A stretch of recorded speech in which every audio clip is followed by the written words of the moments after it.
अस्सलाम वालेकुम।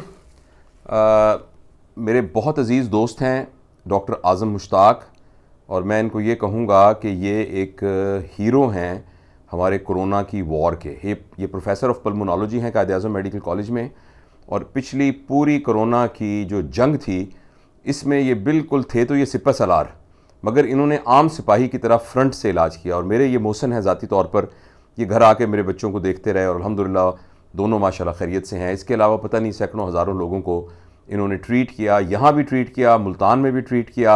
और बिल्कुल ये इन्होंने अपनी तो प्रोटेक्शन तो पूरी की, लेकिन साथ ये है कि ये डरे नहीं और फ्रंट पे आके इन्होंने ख़ुद अपनी पूरी टीम के साथ किया। तो ये इंशाअल्लाह अजर तो इनको अल्लाह ही देगा। तो लेकिन मैं ज़ाती तौर पर इनकी सर्विसेज को बहुत रिकग्नाइज़ करता हूँ। ये मुझे कल से फ़ोन कर रहे हैं और ये कह रहे हैं कि हमें बैठ के एक वीडियो बनानी है जिसमें हमें लोगों को वार्न करना है कि ये बकरा ईद के दौरान ऐसा ना हो कि दोबारा कोरोना अपना सर उठा दे।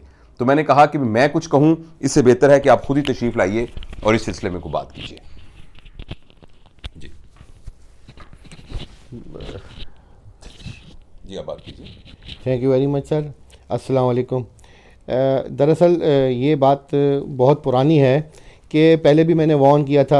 छोटी ईद जो थी, जिसको हम ईद उल फितर कहते हैं, कि इसमें अगर हम ज़रा मिक्सिंग कम करें और हो सके तो शॉपिंग के दौरान SOPs का ख्याल कर लें तो कहीं ये इंक्रीज़ ना हो जाए। लेकिन अनफॉर्चुनेटली कुछ भी वजूहात थी, ऐसा ना हो सका। और फिर आपने देखा कि 1.5 महीना बड़ा सीरियस उसमें गुजरा। उसमें बहुत सीरियस लोग थे, उसमें ICU में लोगों को दाखिल होना पड़ा, और ICU और HDU और आम आइसोलेशन भर गए थे।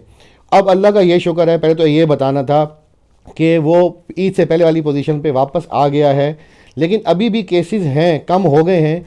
मेरे पास मरीज़ दाखिल हैं अभी भी सिविल हॉस्पिटल में, यहाँ बहावलपुर में 16 पेशेंट एडमिटेड हैं। उनमें से 2-3 ICU में हैं और 2-3 को अभी ऑक्सीजन की ज़रूरत है।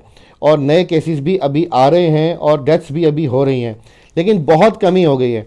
तो अब तशवीश ये है कि चूँकि अब एक और ईद आगे आ रही है, तो अब हमें ये डर है कि पिछली ईद की तरह अगर इसमें भी हमें SOP पे ख्याल ना किया, शॉपिंग पे हमने एहतियात ना की, और दुकानदार हजरात ने भी इस पर कोई गौर ना किया, और बग़ैर मास्क के लोगों को आने दिया, बग़ैर सैनिटाइज़र के लोगों को आने दिया, तो उससे ये होता है कि जो जवान लोग होते हैं वो बज़ाहिर तौर पे उन्हें तो कुछ नहीं होता, मगर वो घर जाके अपने बूढ़ों को, अपने वालिदैन को, अपने बीमार लोगों को जिनको शुगर की तकलीफ़ है, कोई गुर्दे की तकलीफ़ है या कोई प्रेगनेंसी है, उनको ये वायरस जब लगता है तो उनकी क़ुव्वत मुदाफ़ियत चूँकि कम है तो उनको चेस्ट में चला जाता है। और फिर ना सिर्फ ये कि चेस्ट में जाने के बाद उसको ऑक्सीजन पे रहना पड़ता है और वेंटिलेटर पे भी जा सकता है, और फिर वहाँ से वापस आए या ना आए वो एक अलग कहानी है, लेकिन वापस भी आ जाए तो ऐसी फाइब्रोसिस, फेफड़ों का ऐसा सुकड़ा हो जाता है कि उसको सारी उम्र सांस रहता है। तो ये एक बड़ी क्रिपलिंग नॉर्मेलिटी है। एक तो ये डेथ से भी ज़्यादा सीवियर है। तो पिछली दफ़ा जब ऐसा हुआ तो बहुत सारे केसेस डेथ के हुए, और अब बहुत सारे लोग कॉम्प्लिकेशन में फिर रहे हैं जिनको परमानेंट फाइब्रोसिस हो गई, और वो बेचारे ऑक्सीजन सिलेंडर पे रहते हैं और ऑक्सीजन सिलेंडर ख़त्म हो जाता है और वो अजियतनाक हो जाते हैं बाज़ दफ़ा। तो ये रिक्वेस्ट करनी थी कि खुदारा जब ये मंडियों में रश ना होने पाए, ये अरबाब इख्तियार को बेहतर पता है कि कैसे मंडियों में रश कंट्रोल करना है, लेकिन हमारा ये ख्याल है कि 20-20, 25-25 लोग अंदर जाएँ, वो अपना जानवर ख़रीदें, बाहर आ जाएँ, और फिर इस तरह से कोई मैनेज हो सकता है। और इसी तरह दुकानों में, और मैं ये देख रहा हूँ कि रिलैक्सेशन के आसार शुरू हो गए हैं। लेकिन रिलैक्स होना वैसे तो बड़ी अच्छी बात है, लेकिन किसी चीज़ के ख़िलाफ़ जो है गफलत में रिलैक्स होना ठीक नहीं है। उसमें यह कि वो ये चीज़, ये जो आपने देखा है कोरोना कोविड जो है ये दोबारा अटैक कर देता है, और अब अमेरिका में यही हो रहा है कि वो दोबारा अटैक आ गया। 50-50 हज़ार, 60-60 हज़ार केसेस डेली हो रहे हैं।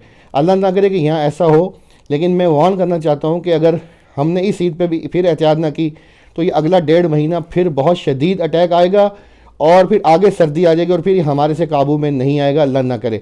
तो हम लोग बहुत रिस्पॉन्सिबल कौम है, और ख़ास तौर पे जनूबी पंजाब और बहावलपुर के लोग, और हमारे रिज़ल्ट्स बहुत बेहतर हैं। हमारी डेथ की तादाद बहुत कम है पूरे पंजाब में, अल्लाह का शुक्र है। हमारी टीम का, तमाम BVH की टीम, सिविल हॉस्पिटल की टीम मेरे ज़ेर निगरानी जो काम करती रही, और हमारे सीनियर्स जिनकी हमें हमेशा से गाइडेंस हासिल रही। लेकिन इस सारी चीज़ पे हम कहीं पानी ना फेर दें।